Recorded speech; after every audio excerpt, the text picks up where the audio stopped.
யோவானும் யோவானுடைய 2 சீசர்களும் நிற்கும்போது ஏசப்பா நடந்து போவாங்க.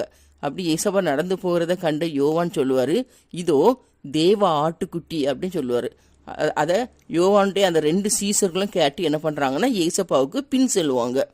அப்படி ஏசப்பாவுக்கு பின்னாடி போயிட்டே இருக்கச்சுல ஏசப்பா திரும்பி பார்ப்பாங்க. திரும்பி பார்த்து தமக்கு பின்னாடி வருகிற அந்த 2 பேரையும் பார்த்து சொல்கிறாங்க, என்ன தேடுகிறீர்கள் அப்படின்னு கேட்பாங்க. அப்போ அந்த 2 பேரும் சொல்லுவாங்க, ரபி நீர் எங்கே தங்கி இருக்கிறீர் அப்படின்னு கேட்காங்க. அப்போ அந்த ரபி என்றால் என்ன அர்த்தம்னா போதகரே என்று அர்த்தம்.